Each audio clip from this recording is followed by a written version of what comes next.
Bab 15. Aiden, yang tadinya terlihat ceria, sekarang linglung. Apa yang sedang terjadi?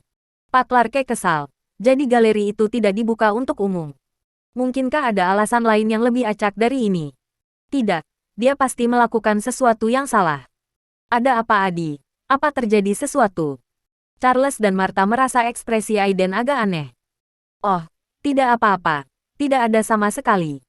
Mereka hanya melaporkan situasi galeri kepadaku. Aiden memaksakan diri untuk tersenyum lalu menambahkan, Paman Johnston, saya memiliki beberapa hal penting, jadi saya akan pergi sekarang. Dia kemudian berdiri untuk pergi. Oh, Adi, apakah ini sangat mendesak? Apakah kamu tidak akan tinggal untuk makan malam?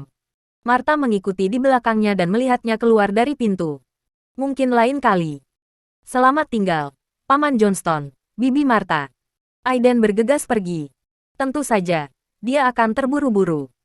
Jika sesuatu terjadi pada pemesanan galeri, dia akan kehilangan muka di depan calon ayah mertuanya. Dia harus bergegas ke galeri untuk melihat apa yang sedang terjadi. Setelah melihat Aiden pergi, Martha kembali ke dalam dengan senyum di wajahnya. Ketika dia melihat Win menggendong Mila, dia tiba-tiba memarahi. Aku tidak akan membesarkan bajingan kecil ini. Bu, apa yang kamu katakan? Bukankah Mila masih cucumu? Win kesal. Dia telah membujuk Mila untuk tidur di pelukannya. Bagaimana bisa ibunya berkata seperti itu? Bagaimanapun, ini adalah darah dan daging putrinya. Charles juga merasa bahwa Martha berlebihan. Dia melepas kacamata bacanya dan menyela. Cukup darimu. Cepat bersihkan ini dan bawakan aku lukisan dari Aiden. Aku mau jalan-jalan. Charles sedang menuju keluar untuk pamer. Tentu saja. Dia ingin membiarkan teman-temannya melihat dengan baik. Dia dengan hati-hati memeluk kotak hadiah, menyenandungkan nada gembira, dan keluar dari pintu. Dia merasa menyenangkan. Sangat menyenangkan. Memang. Asteris. Setelah meninggalkan rumah keluarga Johnston, Philip memanggil taksi ke galeri sipil. Karena dia sudah membeli perusahaan dan tidak perlu lagi melakukan pengiriman, dia sekarang punya waktu untuk pergi ke galeri dan melihatnya. Dia tidak benar-benar berencana untuk menutupnya ke publik. Dia hanya ingin memberi pelajaran pada Aiden. Setelah mencapai pintu masuk galeri, Philip hanya tahu betapa bergaya galeri itu. Itu tidak mencolok tetapi mewah dan memiliki kedalaman untuk itu. Seluruh struktur dirancang dengan pola garis dengan monokrom sebagai warna utama. Itu terlihat sangat elegan dan bergaya. Di kedua sisi pintu ada galeri kecil yang diaspal dengan batu bulat monokrom, memberikan keindahan barat yang sederhana. Tepat di depan pintu ada patung granit hitam. Ini adalah karya yang dibuat oleh master arsitek yang telah merancang dan membangun galeri sipil, Sirius Burton. Arsitek yang terkenal secara internasional ini hanya menghasilkan satu karya seni setiap tahun, dan ribuan orang mencari karyanya, berselisih hanya untuk membelinya. Galeri sipil adalah karya terakhir Sirius Burton. Oleh karena itu, menjadi tuan rumah pameran di galeri sipil ini akan membawa prestise dan ketenaran yang besar. Philip berdiri di depan patung itu, menatapnya sejenak sebelum bergumam pada dirinya sendiri, memikirkan ini adalah sesuatu yang dibuat oleh benda tua itu. Terlihat normal bagiku. Philip mengingat beberapa kenangan. Saat itu, Sirius mengejarnya, memohon pada Philip untuk mengizinkannya membangun sesuatu untuknya. Philip merasa kunjungan hariannya menjengkelkan, jadi dia memberi pria itu 300 juta untuk mengizinkannya membangun Philip sebuah rumah besar di atas bukit, terutama untuk menyimpan mobil sport dan jet pribadinya. Oh, betapa aku merindukan mobil-mobil kesayanganku itu. Philip berseru dalam hati lalu menuju pintu masuk galeri. Selamat siang, Pak. Galeri ditutup sementara untuk umum. Itu adalah resepsionis muda dan cantik yang mengenakan rok bisnis monokrom dengan syal bersulam bunga gardenia yang diikatkan di lehernya. Dia memiliki sosok yang mengesankan. Philip tertegun sebelum melihat ke dalam dan berkata, saya mencari seseorang. Boleh saya tahu siapa yang Anda cari? Resepsionis tidak memperlakukan Philip secara berbeda hanya karena dia mengenakan pakaian kasual. Sebaliknya, dia bertanya dengan sangat sopan. Aku mencari. Philip baru saja akan menjawab ketika seorang wanita jangkung berjalan dengan angkuh dari dalam dan memotongnya. Dia mengenakan pakaian yang sama, tetapi syal di lehernya disulam dengan hydrangea enchantress biru. Jasmine Connor, apa yang kamu lakukan?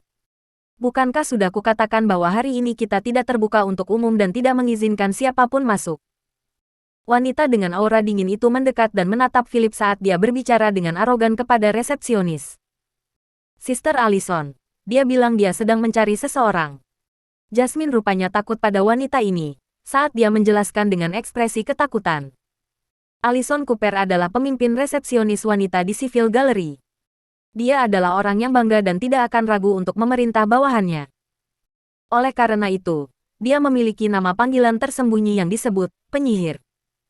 Allison memandang Philip dengan dingin, menilai dia dan bertanya dengan curiga, "Kamu mencari seseorang?" Laki-laki ini tampak begitu bangkrut mengenakan kaos oblong, celana jeans pudar, dan sandal. Sebuah kebangkitan khas pekerja migran. Dia pasti salah satu pekerja tim konstruksi. Itu benar. Aku mencari. Philip tersenyum, memperlihatkan putih mutiaranya. Oke, aku mengerti. Ikuti aku. Allison tiba-tiba menyela kata-kata Philip. Dia berbalik untuk menembakkan tatapan tajam ke arah Jasmine dan berkata, "Jaga pintu dengan baik dan berhenti membiarkan nyasar secara acak." Jasmine menunduk dan membungkuk, meminta maaf sebesar-besarnya. Dia kemudian mencuri pandang pada Philip dan tersenyum padanya. Philippus balas tersenyum. Gadis ini tampak muda tetapi memiliki kepribadian yang menyenangkan. Tanpa banyak berpikir, dia mengikuti Allison masuk. Philip mau tidak mau melihat profil belakang Allison. Wanita ini memiliki sosok hebat yang tidak bisa ditolak oleh kebanyakan pria. "Apa yang kamu lihat?" Tiba-tiba, Allison berbalik dengan tatapan dingin, menatap Philip dengan penuh kebencian. "Ah, tidak ada." Philip merasa canggung. Dia tertangkap basah. Allison mendengus dingin. "Aku sudah cukup sering melihatmu pekerja migran dengan tanganmu yang mengintip dan mata kotormu. Jika ada yang hilang di galeri kami, kamu akan menjadi orang pertama yang akan saya tangkap." Dia kemudian berbalik untuk bergerak maju ketika penghinaan terhadap pria di belakang tumbuh di dalam hatinya. Pekerja migran. Philip sedikit marah. Apakah dia mendapatkan orang yang salah? Allison membawanya ke lokasi konstruksi dan mulai memerintahkannya dengan sombong. "Cepat dan mulai bekerja. Selesaikan sebelum matahari terbenam. Dan kalian di sana, jangan pernah berpikir untuk bermalas-malasan dalam pekerjaan. Saya akan berada di sini untuk mengawasi. Jika ada yang malas, gajimu hilang." Beberapa pekerja mulai bekerja lebih keras setelah mendengar ini, takut gaji mereka dipotong. Philippus bingung.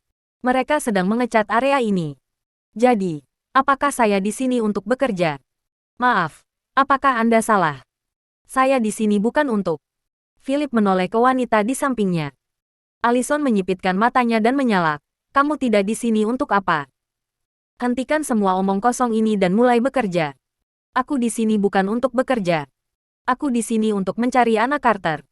Philip tidak senang dengan sikap Allison terhadapnya. Ada apa dengan mata dan nada wanita ini? Betapa kejam.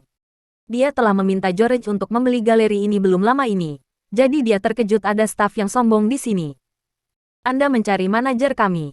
Allison mengukur Philip lagi dan mencibir. "Kamu ingin melihat manajer kami, dengan orang sepertimu. Kenapa?" Mencoba mengeluh padanya. Apa yang memberi? Pria ini bahkan tidak bekerja, dan dia mencoba mengeluh sekarang. Apa? Philippus bingung. Apa yang dia bicarakan?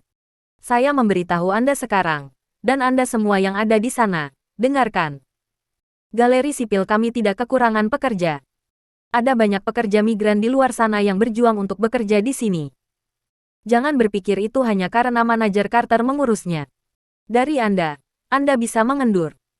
Di mata saya, Allison Cooper, Anda semua sampah. Apakah Anda mengerti?" Allison kemudian mendengus. "Terutama kamu. Kamu pikir kamu siapa? Bahkan meminta untuk menemui manajer kami. Jika kamu tidak akan bekerja, maka nyahlah." Allison meletakkan tangan kirinya di pinggang sementara tangan kanannya menunjuk ke pintu. Philip sangat marah sekarang. Lupakan dikira sebagai TKI. Dia sekarang bahkan diceramahi oleh seorang wanita yang tidak masuk akal. Tidak peduli seberapa baik emosinya, sekarang akan meledak. "Nama Anda Allison Cooper?" Philip bertanya dengan muram. "Benar. Kenapa? Kesal? Mau menghajarku? Aku bisa memanggil keamanan dan segera mengusir kalian semua." Allison menyilangkan tangannya dan menyipitkan matanya. Betapa banyak sampah yang tidak tahu tempatnya. Hanya dengan sedikit uang, mereka akan datang berkerumun seperti anjing. Tumbuh dewasa, lingkungan Allison telah membuatnya mengembangkan kebiasaan menjadi sombong. Bagus. Saya rasa Anda tidak berhak tinggal di galeri sipil. Philip mengangguk. Ketidakpuasan terlihat jelas di matanya. Setelah mendengar ini, Allison segera memegangi sisi tubuhnya. Hahaha. Bodoh sekali. Aku tidak berhak tinggal di sini. Dan apa? Bisakah kamu memecatku? Tiba-tiba, suara renyah terdengar dari jauh. Ada apa, Allison? Kau berisik sekali. Tidak enak dilihat. Siluet indah terlihat dari kejauhan. Dia mengenakan setelan wanita putih sementara sebagian besar rambut coklat keriting tergerai di belakangnya. Daun telinganya yang indah dihiasi dengan anting-anting melingkar. Dia dipenuhi dengan keanggunan. Manajer Carter, Anda akhirnya di sini. Ada seseorang yang menyebabkan masalah di sini. Allison dengan cepat berlari mendekat, mencoba menyanjung. Bab 16. Menyebabkan masalah. Anna mengerutkan kening. Auranya menjadi lebih dingin saat suhu di sekitarnya turun beberapa derajat. Siapapun yang berani membuat masalah di galeri sipil pasti sudah memakan hati beruang. Ketika Allison melihat reaksi Anna, mulutnya melengkung menjadi senyum kejam. Dia menunjuk Philip, yang tangannya dimasukkan ke dalam sakunya saat dia berdiri dengan santai, dan berkata, "Itu benar. Itu pekerja migran di sana. Dia tidak hanya menyebabkan masalah tetapi bahkan delusi, mengatakan bahwa dia ingin bertemu denganmu. Aku memarahinya sebentar, tapi dia bilang aku tidak berhak berada di Civil Gallery. Bukankah dia idiot?" Anna melirik dingin ke arah Allison. Meskipun dia tidak menyukai nada merendahkan Allison, gadis itu masih salah satu dari orang-orangnya, jadi dia tetap diam. Anna kemudian berjalan dengan anggun ke arah Philip dan bertanya dengan wajah datar, "Kau yang menyebabkan masalah?" Philip melirik wanita di depannya ini. Dia Anna Carter. Tidak buruk. Cantik dan sangat menawan. Philip tidak menjawab tapi diam-diam mengeluarkan ponselnya. Allison sangat marah ketika dia melihat ekspresi acuh tak acuh Philip. Dia menunjuk ke arahnya dan berteriak, "Manajer, lihat. Dia terang-terangan tidak menghormatimu. Saya akan segera memanggil keamanan untuk mengusirnya." Anna mengangguk. Dia juga tidak mau berurusan dengan orang seperti ini. Dia baru saja keluar dari kantornya untuk menyambut tamu terhormat di pintu, pemilik baru galeri sipil, Tuan Clarke. Jika ada penundaan, dia bahkan mungkin kehilangan posisinya. Anna belum pernah melihat pemilik baru. Dia hanya memiliki nomor teleponnya. Dan hanya setelah memohon kepada Presiden George Thomas untuk waktu yang lama, dia akhirnya memberikannya padanya. "Allison, ikutlah denganku untuk menyambut tamu. Pemilik baru kita akan datang untuk memeriksa kemajuan pekerjaan." Anna menoleh ke Allison. Allison mengangguk sebelum berlari untuk memanggil keamanan. Saat itu, nada dering merdu terdengar di seberang ruangan. Semua orang tercengang. Anna dengan cepat mengeluarkan ponselnya dari sakunya. Ide penelepon menunjukkan bahwa itu dari Tuan Clarke. "Halo, Mark Clarke. Apakah Anda sudah menghubungi? Saya akan segera keluar untuk menerima Anda." Nada bicara Anna langsung berubah dari sedingin es menjadi manis dan penuh hormat. Namun, suara dari ujung lain terdengar tidak senang. "Lihat di belakangmu. Lihat ke belakang." Anna tertegun dan segera berbalik. Hanya sekitar 7 pekerja yang mengecat dinding di belakangnya. Oh, ada pemuda lain dengan ekspresi dingin memegang telepon. "Tunggu." Anna merasa seperti sambaran petir menghantamnya. Itu dia. Dia adalah pemilik baru. Tanpa sepatah kata pun, dia berlari ke Philip dan membungkuk 90 derajat untuk meminta maaf. "Mark Clarke, maafkan saya. Saya terlalu buta untuk mengenali Anda. Maafkan kecerobohan saya. Anna Carter," kata Philip dingin. "Aku tidak terlalu puas denganmu." Kaki Anna gemetar ketakutan, dan telapak tangannya berkeringat. "Mark Clarke, maafkan saya. Saya tidak tahu Anda akan datang lebih awal." Anna menegakkan punggungnya, tetapi masih sedikit membungkuk. Dia tampak ketakutan. Ini adalah pemilik baru. Seorang tokoh terkemuka yang memegang dunia di tangannya. George Thomas terkaya di Riverdale City harus datang ke sini secara pribadi untuk membeli galeri dari pemilik sebelumnya. Perlu dicatat bahwa pemilik sebelumnya adalah orang jahat di kota, kaisar bawah tanah yang berpengaruh di dunia hukum dan bawah tanah, Theo Zander. Siapa Theo Zander? Tidak seorang pun di Riverdale City tidak mengenalnya. Terlahir sebagai bajingan, dia telah mendaki, selangkah demi selangkah, ke tahta dunia bawah tanah. Baik dunia hukum maupun mafia takut pada pria ini. Tidak ada yang tidak bisa dia lakukan di Riverdale City hanya dengan beberapa kata. Oleh karena itu, setelah melayani Theo selama bertahun-tahun, status sosial Anna meningkat saat dia bertemu dengan tokoh-tokoh yang lebih kuat. Ambisinya juga tumbuh lebih menonjol. Justru karena inilah dia dapat memahami bahwa Tuan Clarke yang tampaknya biasa di depannya adalah yang sebenarnya. Karena ketika Theo melihat George, dia menjadi seperti anak ayam kecil di hadapan Raja Wali dan sangat merendahkan dirinya, sementara George hanya mengucapkan beberapa kalimat saat itu. Apapun yang diminta Tuan Muda saya tidak dipublikasikan. Tetap low profile. Tuan Muda dari orang terkaya di kota. Orang seperti apa dia? Itu terlalu menakutkan. Setelah pertemuan itulah Anna tahu bahwa dia harus sangat memperhatikan Tuan Clarke ini. Jika memungkinkan, dia akan rela mendedikasikan kesuciannya yang telah dia lindungi selama 20 tahun untuk pria ini. Semua untuk kata-kata yang pernah dikatakan Theo padanya setelah dia mabuk suatu hari. Saya, Theo Xander, baru berhasil mencapai tempat ini hari ini, semua berkat dukungan Presiden George. Namun, Presiden George hanya di sini untuk menemani tuan mudanya dan menghabiskan waktu. Dia telah mendirikan sebuah perusahaan dan menjadi orang terkaya di kota. Itu menakutkan. Terlalu menakutkan. Philip dengan tenang melirik Anna, lalu menggelengkan kepalanya. Lupakan saja. Biarkan ini menjadi pelajaran. Saat itu, Allison baru saja kembali dengan 2 personel keamanan. Dia berjalan dengan mencibir dan menunjuk Philip. Itu dia. Buang dia. Dan saat kamu melakukannya, cari dia untuk melihat apakah dia telah mencuri sesuatu dari galeri kami. Dengan tatapan licik di matanya, dia pasti pencuri. Tatapan Philip menjadi dingin saat matanya menyipit. Dia mendengus dingin dan berkata kepada wanita di sampingnya, "Atasi saja." Tubuh Anna tegak. Dengan mata melotot, dia berjalan ke Allison dengan sepatu hak tingginya dan mengangkat tangannya. Tamparan. Suara tamparan yang renyah bergema di seluruh ruangan. Kau berani. Siapa yang berani mengusir Tuan Clarke? Anna memelototi Allison dengan marah, mengancam akan mencabik-cabiknya. Allison memegangi pipinya yang langsung bengkak, bertanya dengan tidak percaya, "Manajer, mengapa Anda memukul saya?" "Saya tidak mengusir Mark Clarke." Allison sangat marah. Dia marah karena menerima tamparan dari manajernya tanpa alasan yang jelas. Oleh karena itu, dia mengarahkan kemarahannya kepada Philip dan berteriak, "Untuk apa kalian berdiri di sana? Buang sampah ini sekarang juga." Begitu dia selesai berbicara, tamparan. Itu pukulan lain. Allison tidak kaget. Kedua tangannya menutupi pipinya. "Allison Cooper, kamu dipecat. Segera tersesat." Anna berteriak sambil menunjuk ke pintu. Dia tidak akan membiarkan si idiot ini menyeret dirinya bersamanya. "Manajer, mengapa Anda memukul saya? Apa salah saya? Andalah yang meminta saya untuk mengusirnya. Dan hak apa yang Anda miliki untuk memecat saya? Saya ingin Anda tahu bahwa pacar saya adalah operasinya. Direktur di sini." Allison sangat marah. Dia telah membenci Anna untuk waktu yang sangat lama sekarang.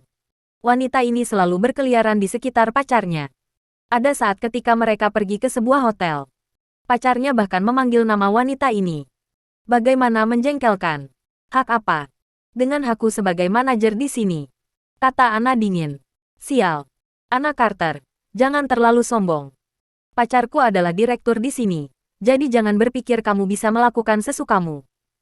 Sekarang aku akan membuat pacarku mengeluh kepada pemilik tentangmu." Allison menghentakkan kakinya dengan marah dan berbalik untuk pergi. "Jalang. Saya akan mendapatkan pacar saya sekarang, dan Anda akan kacau." Anna menggelengkan kepalanya dan tersenyum pahit. "Dapatkan pemiliknya. Pemiliknya tepat di depan Anda, tetapi Anda tidak tahu." Setelah itu, Anna berbalik untuk berdiri dengan hormat di samping Philip. "Tuan Clarke, tolong ikuti saya." Philip mendengus sebagai jawaban dan mengikuti Anna ke ruang santai di area terdalam galeri. Ruang tunggu sangat cantik. Ada halaman terbuka dengan kolam kecil dan gunung palsu. Bahkan ada hutan bambu kecil. Itu seperti dunianya sendiri. Tidak sembarang orang bisa memasuki ruang santai ini. Anna telah melepas mantelnya, hanya menyisakan kaus hitamnya.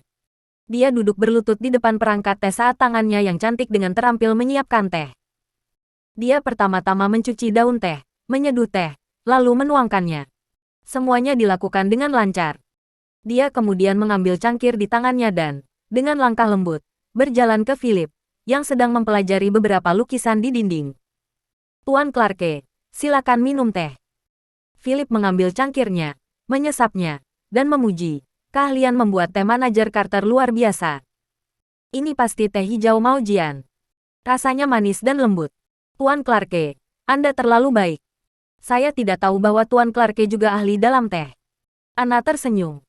Tidak, aku baru saja minum terlalu banyak, jadi mulutku agak pilih-pilih. Philip melambaikan tangannya. Anna tercengang. Berapa banyak yang harus dikonsumsi seseorang untuk menjadi sepengetahuan ini tentang rasa? Bagaimana Anda menangani Aiden Grant? Tanya Filipus. Dia sudah meneleponku beberapa kali, tapi aku menolak semuanya. Kurasa dia pasti sangat cemas sekarang, jawab Anna. Oke, abaikan dia sedikit lebih lama. Ketika saatnya tiba, lakukan saja sesuai keinginanmu, kata Philip sebelum bangkit. Jika tidak ada yang lain, aku akan pergi. Jangan publikasikan kejadian hari ini. Aku tidak suka diganggu. Anna mengangguk. Saya mengerti, Mark Clarke. Presiden George telah menginstruksikan kami. Saat itu, pintu kaca ruang tunggu didorong terbuka. Allison lah yang pergi dengan marah sebelumnya mengikuti di belakang seorang pria parubaya yang botak dan perutnya gemuk. Allison menyilangkan tangannya dengan tatapan bangga. Ekspresi sedih yang dia miliki sebelumnya benar-benar menghilang dari wajahnya. Anna Cooper, apa yang kamu coba lakukan? Apa hakmu untuk memecat Allison? Pria gemuk itu meraung begitu mereka masuk. Dia kemudian menjatuhkan diri di sofa putih bersih, mengambil secangkir teh yang telah disesap Philip, dan memarahi, sampah macam apa ini? Pahit sekali.